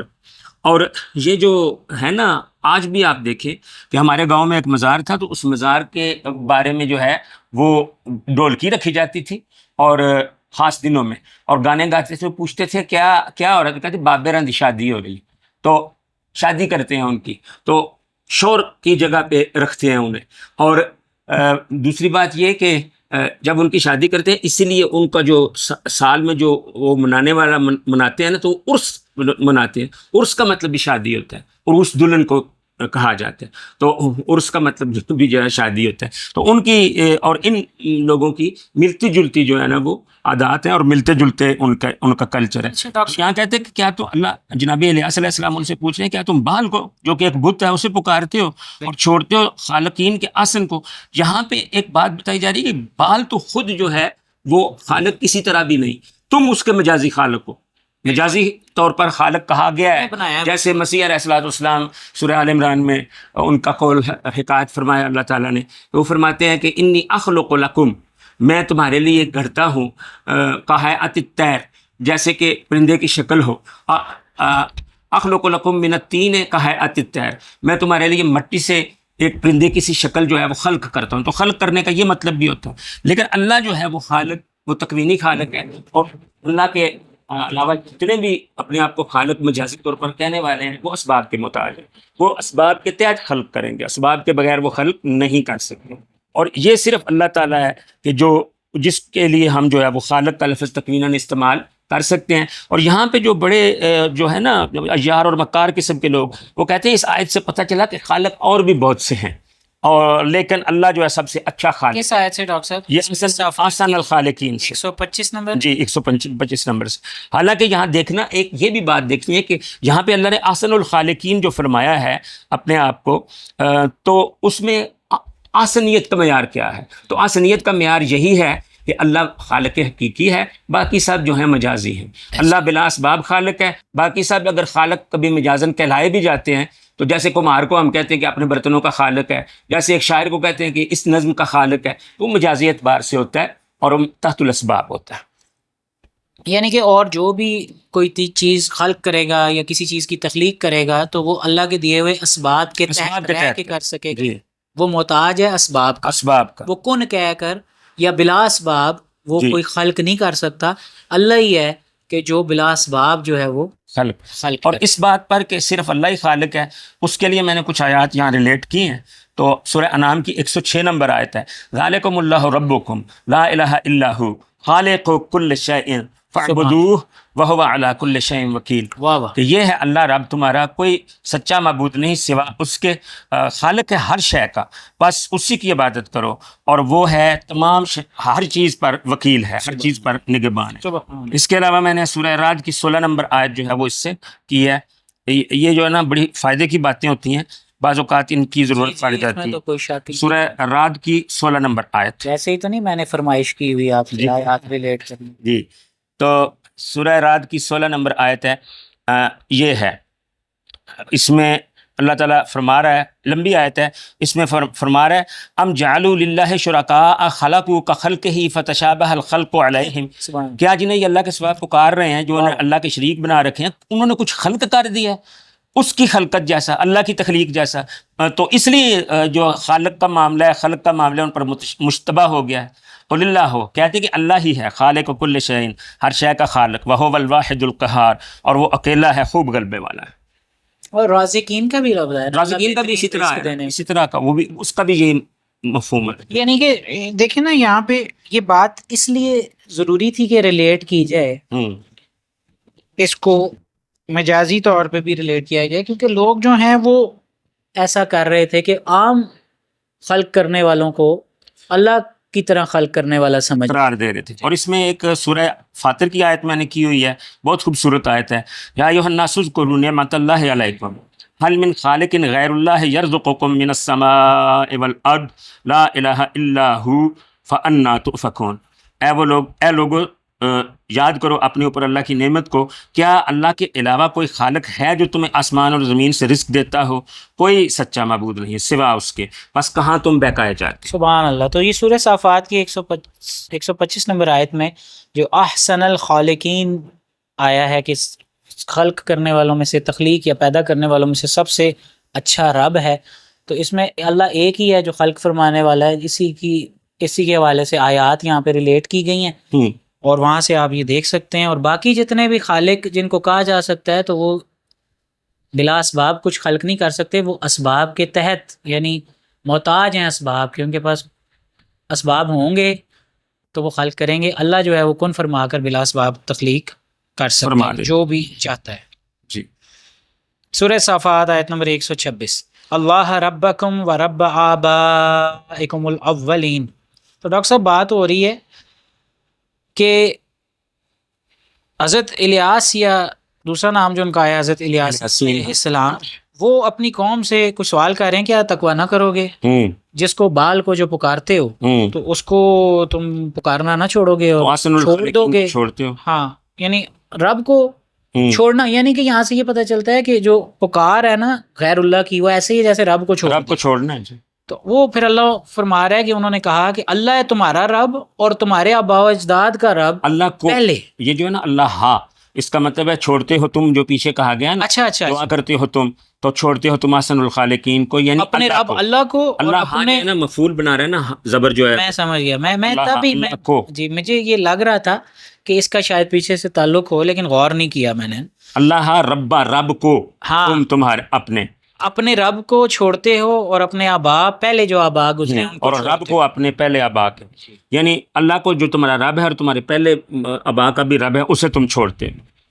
ڈاکٹر میں یہاں پہ ایک بات عرض کرنا چاہتا ہوں کہ یہ جو سورہ صافات کی 125 نمبر آیت میں کہا گیا نا کہ تم پکارتے ہو بال کو اور اللہ کو چھوڑتے ہو، مفہومی ترجمہ میں کر رہا ہوں. اب اس سے دو باتیں پتہ چلتی ہیں.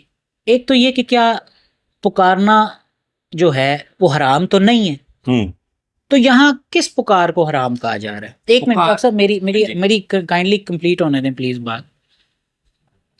ظاہر ہے کہ یہ کوئی اور پکارنا ہے جس کو حرام کہا جا رہا ہے، اور یہ جو پکارنا ہے یہ ایسا ہے کہ اللہ کو چھوڑ دیا جائے. ٹھیک ہے، اب مطلب یہ ہوا کہ تم ایسے اس بال کو یعنی اپنے بت کو ایسے پکار رہے ہو کہ جیسے اللہ کو پکارنا چاہیے، کیونکہ تب ہی کہا جائے گا نا کہ تم اس کو پکار رہے ہو اور اللہ کو چھوڑ رہے ہو. جیسے اللہ کو پکارنا چاہیے ایسے اس کو پکار، یعنی اللہ کو جب پکارا جاتا ہے تو اس میں ہم یہ ایمان رکھتے ہیں اس بات پہ کہ اللہ غیب سے بلا اسباب ہر کسی کو ہر وقت سن سکتا ہے اور اس سے کچھ بھی پوشیدہ نہیں فرما سکتا ہے، مشکل کشائی فرما سکتا ہے. بہت خوب آپ نے ایڈیشن کی ہے اس میں. تو یہ عقیدہ کسی اور کے بارے میں رکھ کے پکارنا حرام ہے، یہ حرام ہے، یعنی اس کو اللہ کا شریک بنانے والی بات. یہ عرض میں نے کیوں کی ہے، میں نے اس لیے جیسے کہ لوگ مغالطہ دیتے ہیں کہ کوئی ایسا بندہ ہے ہی نہیں کہ جس کی مدد آپ نہ لیں.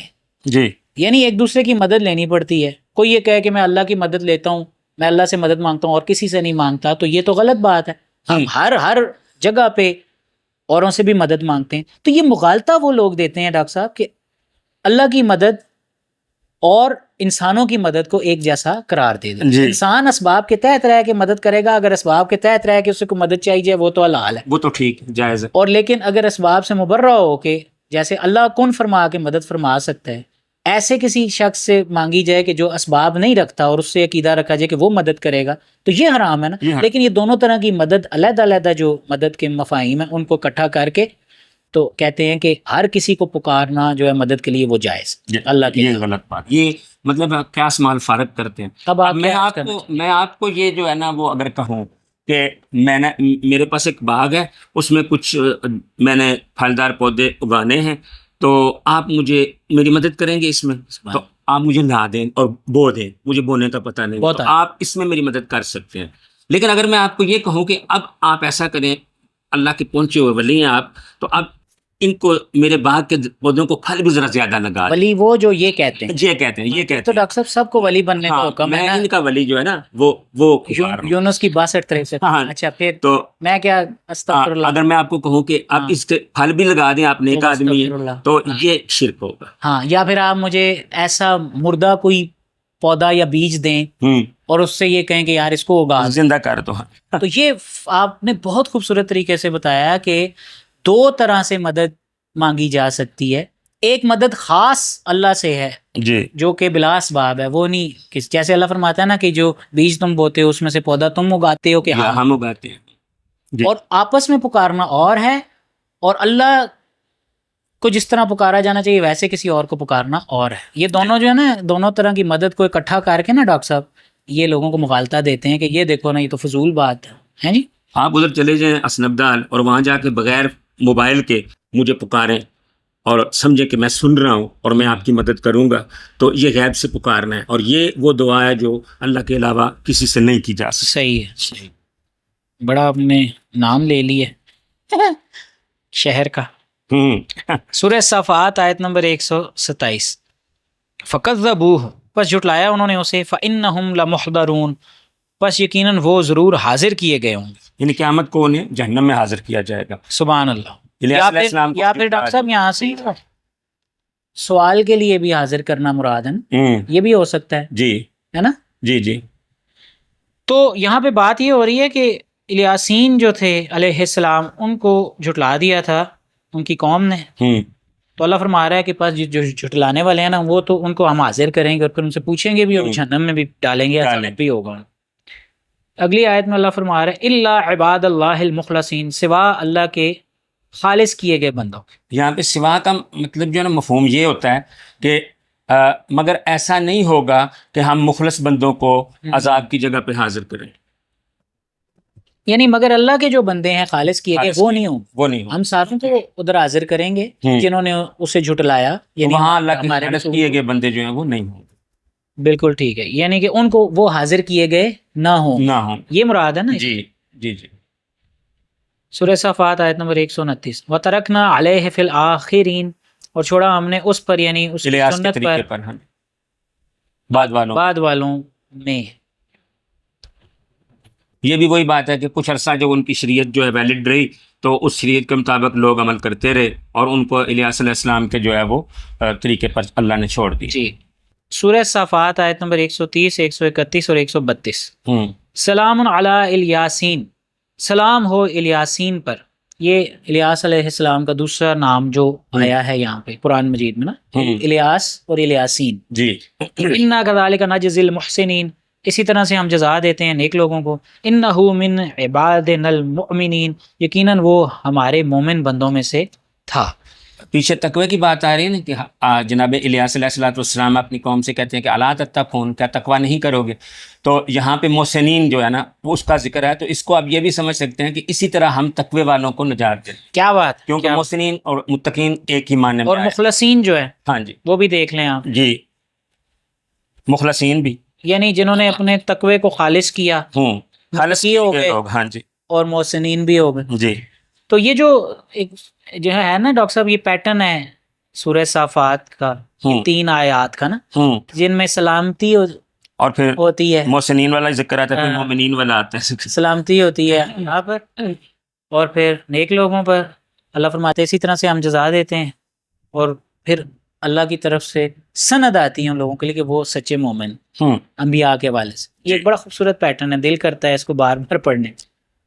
اس میں جو ایک بات ہے نا وہ بڑی اہم ہے کہ یہاں پہ کچھ جو لوگ ہیں جو قرآن پاک کی عظمت کو اس طرح سے نہیں جانتے کہ جیسے جاننا چاہیے، اور قرآن کی قدر اس طرح سے نہیں کرتے کہ جیسے اس کی قدر کا حق ہونا چاہیے، اور یہ نہیں سوچتے کہ قرآن کی قدر دراصل اللہ کی قدر ہے. جیسا کہ سورہ انعام میں اللہ تعالیٰ فرما رہا ہے کہ وما قدر اللہ حق قدرہ، اور انہوں نے اللہ تعالیٰ کی قدر ایسی نہیں کی جیسا اس کی قدر کا حق تھا. اگلی آیت ہے اس کا مفہوم ہے کہ جب انہوں نے کہا کہ اللہ نے بشر پر کچھ بھی نازل نہیں کیا.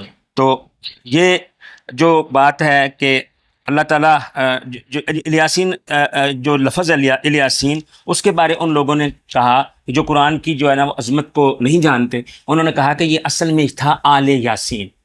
ڈاکٹر صاحب ادھر میں تھوڑی سی تصحیح کر دوں کہ یہ اسی آیت کا جملہ مبارک ہے، وما قدر اللہ حق قدرہ. آپ نے کہا نا اگلی آیت، نہیں اگلی آیت کے اگلے حصہ، بس پھر آپ نے ٹھیک کہا، اگلی کہا. جی میرا خیال ہے کہ میں نے یہی. جی چلیں وہ جی ہوگی. تو الیاسین کے بارے میں کہتے ہیں جی یہ اصل میں آل یاسین تھا، لیکن جو آل یاسین کے دشمن تھے نا انہوں نے اسے الیاسین کر اسی لیے جوڑ کے نہیں لکھ سکے.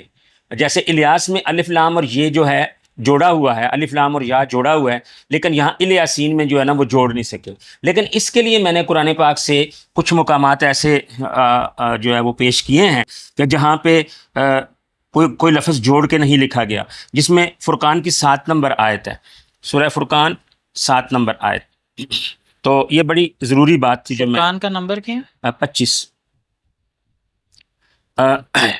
اور 7 نمبر آیت میں اللہ تعالیٰ فرما رہے ہیں وَقَالُوا مَا لِهَٰذَا الرَّسُولِ، اور انہوں نے کہا کیا ہے اس رسول کی. اور لِهَٰذَا باقی جگہوں پر جو ہے لے لام اور ہاذا جوڑ کے لکھا گیا ہے، لیکن یہاں ما لے جو ہے نا علیحدہ لکھا گیا ہے. لے علیحدہ ہے، ہاذا علیحدہ ہے. اس کو کیا کہیں گے اب اس کو کیا کہیں گے کہ یہاں کیا مراد ہے؟ اس کے علاوہ جو ہے وہ آپ دیکھیں کہ جو اور جگہ ہیں جیسے کہ سورہ حامیم السجدہ کی 26 نمبر آیت میں لہٰذا لکھا ہوا ہے، وہ یہ بھی لہٰذا ہے فرقان کا بھی، اور 41 26 بھی 41 نمبر سورت کی 26 نمبر آیت میں بھی لہٰذا ہے، لیکن وہاں لہٰذا کیسے لکھا ہے؟ اب یہ ملا کے لکھا ہوا، وہاں پہ ملا کے لکھا ہوا ہے۔ یہ تو ڈاکٹر صاحب اس بات کی دلیل بن جاتی ہے کہ قرآن میں جس طرح سے جو اصل نسخے میں لکھ دیا گیا تھا ویسا ہی لکھا۔ اچھا ایک دفعہ میں نے کہا یہ شاید لکھنا مشکل ہو، یہ آن لائن ایپس میں نا اسلام 360 ایک ایپ ہے، تو میں نے دیکھا کہ ان لوگوں نے بھی اس کو علیحدہ ہی کہا، اس چیز کا انہوں نے خیال رکھا ہے، تو یہ میں کافی اپریشیٹ کرتا ہوں، بڑی اپریشیشن ہے یہ ان کے لیے۔ تو اس میں جو ہے وہ سورہ حامیم سجدہ کی 26 نمبر آیت ہے، وہ بھی دیکھ لیں، سورہ حامیم السجدہ کی 26 نمبر آیت۔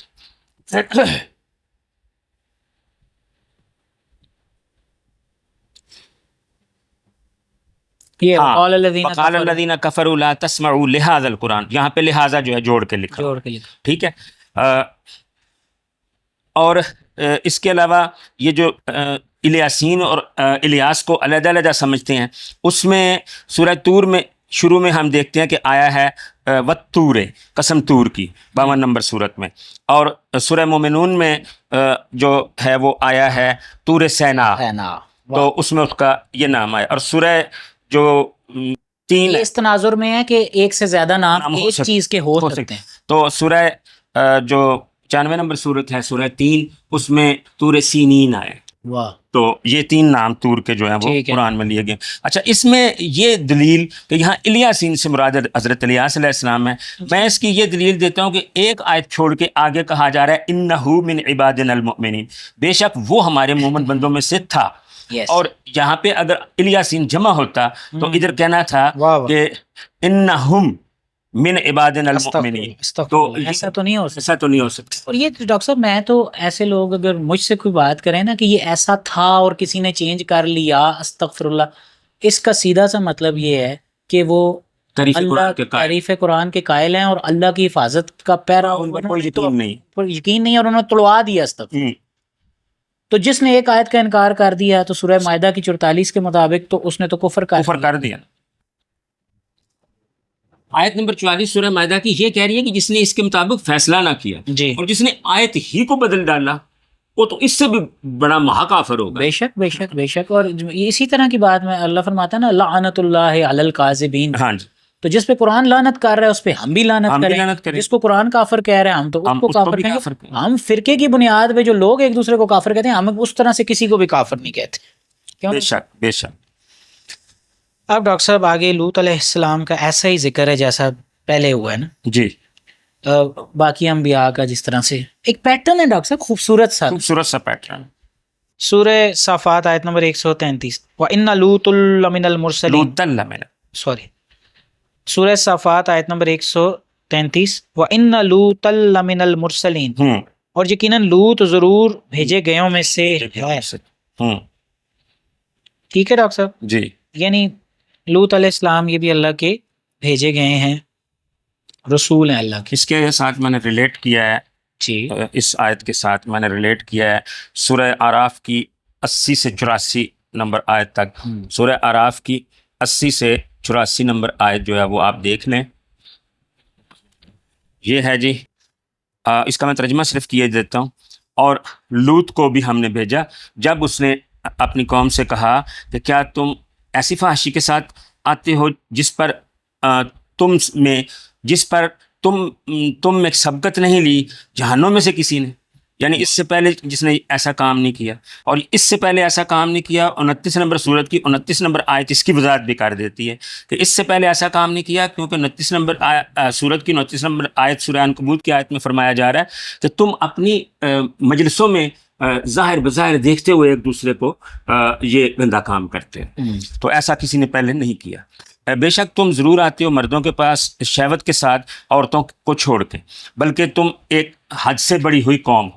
نہ تھا جواب اس کی قوم کا سوا اس کے کہ وہ کہنے لگے کہ نکال دو ان لوگوں کو اپنے قریے سے، بے شک یہ بڑے پاک باز لوگ بنتے ہیں۔ صحیح ہے، بس ہم نے نجات دیا اسے اور اس کے گھر والوں کو سوا اس کی عورت کے، وہ پیچھے رہنے والوں میں سے تھی، اور ہم نے ان پر ایک برسات برسا دی، بس دیکھ تو صحیح کہ کیسا انجام ہوا مجرموں۔ یہ جو سورہ صافات کی آیت نمبر 135 ہے نا جی، اور جو ڈاکٹر صاحب نے ابھی آیات پڑھی ہیں کون سی ہیں؟ سورہ اعراف کی 80 سے 84، اس سے یہ آپ دیکھ سکتے ہیں پورا مفہوم، تو اس میں سے یہ جو سورہ صفات کی 135 میں بڑھیا کا ذکر ہے نا، تو اس وہ دوسری آیت سے ہمیں پتہ چل جاتا ہے کہ وہ بڑھیا لوط علیہ السلام کی عورت تھی، بیوی تھی، ایسے ہی ہے نا؟ جی بالکل ایسے ہی. سورہ صفات آیت نمبر 134 اذ نجیناہ واہلہ اجمعین، جب نجات دی ہم نے اسے اور اس کے اہل کو سب کے سب. اگلی آیت ہے 135 الا عجوزا فی الغابرین، سوا ایک بڑھیا جو پیچھے رہ جانے والوں میں سے تھی. یہ بڑھیا کو عجوز کہتے ہیں، شاید اس لیے کہتے ہیں، غالباً اس لیے کہتے ہیں کہ وہ عاجز آ جاتی ہے، بہت سے کام کرنے سے عاجز ہو جاتی ہے. صحیح ہے ڈاکٹر صاحب. بات ہو رہی ہے حضرت لوط علیہ السلام کی، بیوی کی. ان کا ایک واقعہ کو سمرائز کیا ہے نا اللہ نے یہاں پہ اس جگہ پہ، کہ انہیں اور ان کے اہل کو تو اللہ نے نجات دے دی کیونکہ وہ صراط مستقیم پر تھے جی، لیکن ان کی جو بیوی جو تھی اس کو نجات اللہ نے نہیں دی. تو یہاں سے دیکھیں، یہاں جو اہل کا لفظ آیا ہے وہ گھر والوں کے لیے آیا ہے، irrespective کہ وہ اچھا ہے یا برا ہے. جی، یعنی اہل کا ورڈ جو ہے قرآن میں استعمال ہوا ہے ایسے بندے کے لیے بھی کہ جو ایمان والا نہ تھا لیکن وہ نبی کا اہل ہے، ایسا ہی ہے نا. لیکن آل کا ورڈ ایسے لوگوں کے لیے نہیں آیا. کیوں یہ بات؟ لیکن اہل جو ہے نا لفظ، اس میں ایک بات یہ ہے کہ جیسے اللہ تعالیٰ نے کہا یا ایھا الذین آمنوا آمنوا، اے وہ لوگ جو ایمان لائے ہو ایمان لاؤ. تو وہ جو لوگ جن لوگوں کو خطاب ہے وہ ایمان نہیں لائے، پھر بھی ان کے دعوے کے مطابق انہیں کہا جا رہا ہے کہ اے ایمان والے. تو اسی طرح جو ہے نا وہ اہل جو ہے نا وہ ایسے کو بھی کہتے ہیں کہ جو اس میں ہو، یعنی اس رشتے میں ہو، جیسا کہ سورہ ہود میں جناب ہود علیہ السلام، جناب نوح علیہ السلام کے بیٹے کا ذکر آتا ہے سورہ ہود میں.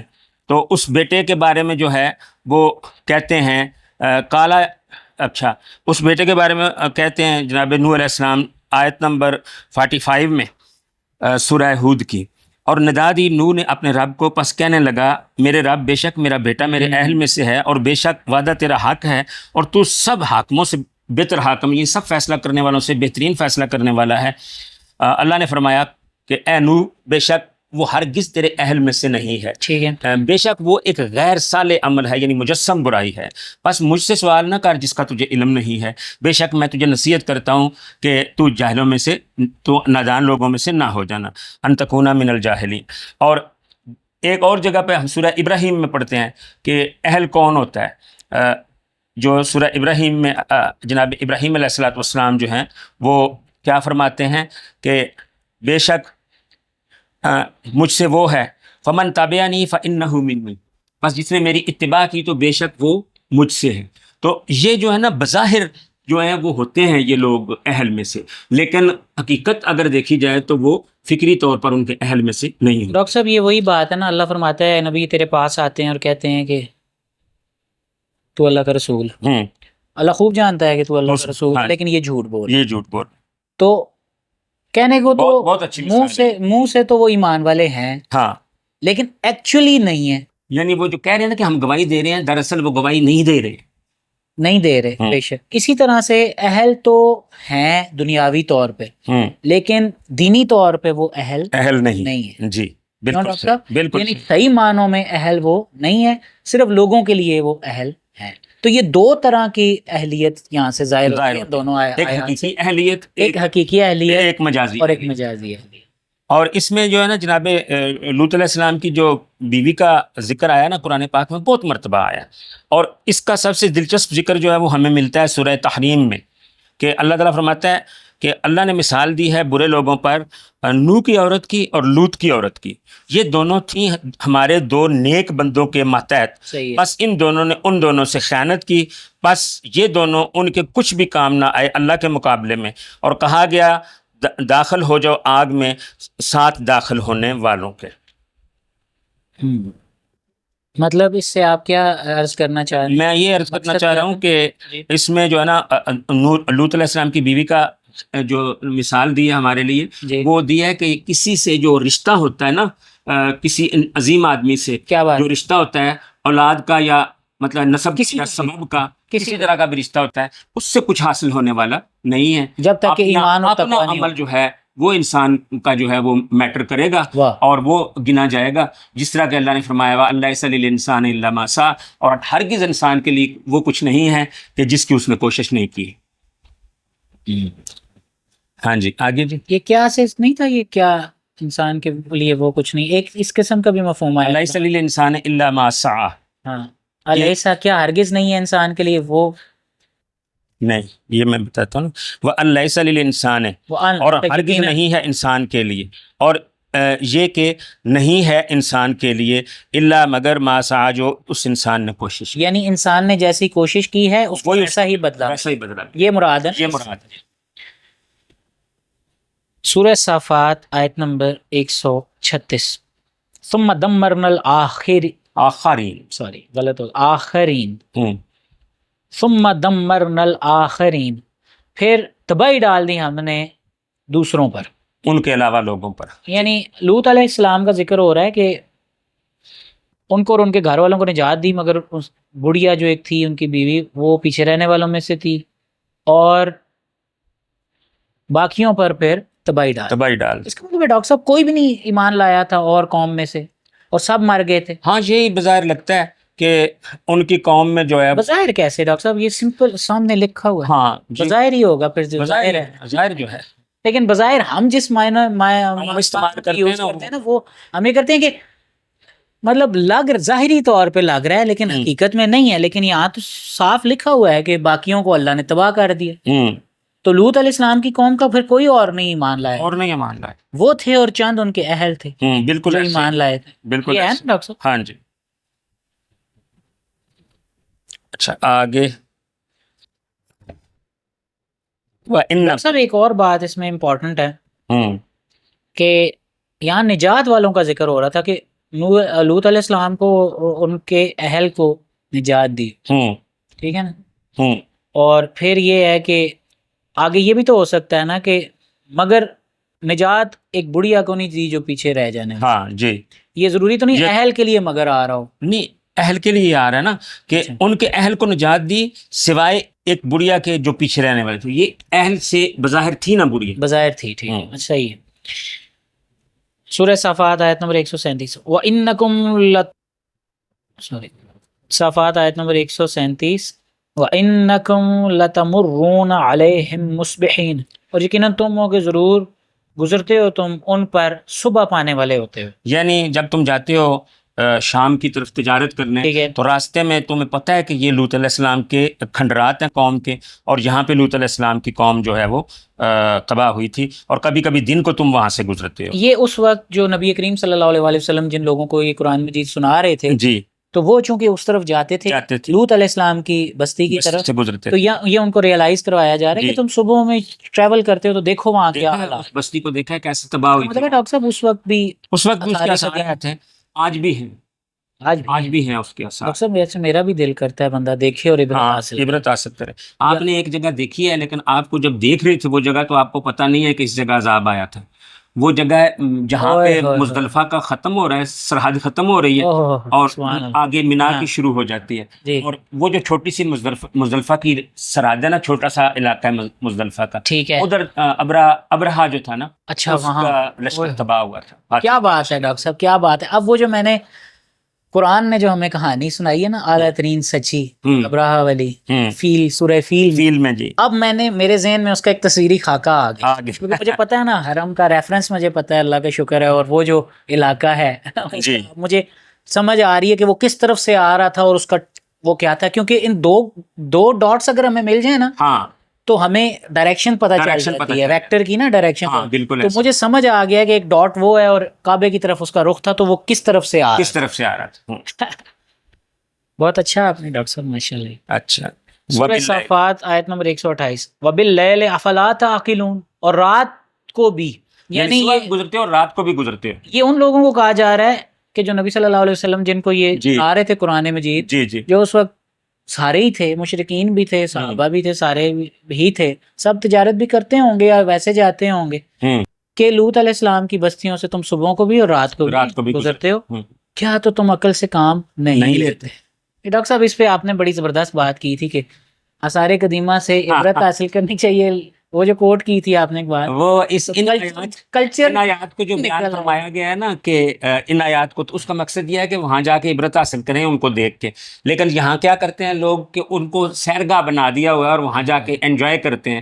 اور اس معاملے میں انور مسعود صاحب ہمارے گجرات کے شاعر ہیں. اچھا. بہت ہی خوبصورت شاعر ہیں اور بہت ہی منجے ہوئے شاعر ہیں، اور مزاح میں ان کا میرے خیال میں وہی مقام ہے جو نثر میں پطرس بخاری کا ہے. صحیح ہے. تو وہ اس میں ایک قطعہ انہوں نے لکھا ہے، جب سنجیدہ شاعری کرتے ہیں تو وہ بھی بڑی زبردست کرتے ہیں. جی جی. ایک قطعہ انہوں نے لکھا ہے، اجڑا سا ایک نگر کے ہڑپا ہے جس کا نام، اس کریا شکستہ سے شہر خراب سے. واہ. عبرت کی ایک چٹانک برآمد نہ ہو سکی، کلچر نکل پڑا ہے منوں کے حساب سے. میں یہاں پہ ایک وضاحت کر دوں جی کہ ہم کسی بھی بندے کو نا 100% ٹھیک سمجھ کے اس کو دلیل نہیں سمجھتے. اگر ہم کسی شاعر کا یا کسی عالم کا یا کسی کا بھی نام لے لیتے ہیں نا، تو یہ مت سمجھیں کہ ہم اس کے فالوور ہیں یا اس کو سپورٹ کر رہے ہیں یا اسے پیسے لے کے. استغفر اللہ. وہ جو اچھی بات کرتا ہے اچھی بات. ہم یہ اس بات کے قائل ہیں جو سورہ زمر کی آیت نمبر 17-18 میں اللہ نے فرما دی ہے کہ 18 نمبر آیت میں اللہ کیا فرماتا ہے کہ جو عقل کا استعمال کرنے والے لوگ ہیں. ہاں جی. 17 میں فرماتا ہے کہ ان لوگوں کو خوشخبری دے دے نبی. اور 18 میں یہ ہے کہ جو ہر کسی کی بات سنتے ہیں اس میں سے قول حسن کی پیروی کرتے. تو ان شاعر صاحب کا ڈاکٹر صاحب کے ساتھ چلیں ایک تعلق ہو سکتا ہے کہ ان کا علاقہ گجرات ہے، ہمارا اور کسی قسم کا کوئی تعلق نہیں ہے ان سے.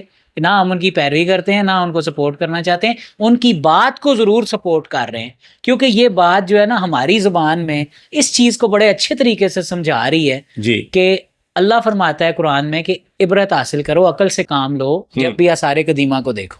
تو کیونکہ یہ بات اس کے سپورٹ میں ہے، اس وجہ سے ہم یہاں پہ کر رہے ہیں. اسی کے ساتھ ہی سجل علی اور ڈاکٹر سید علی اسد کو اجازت دیں. فی امان اللہ.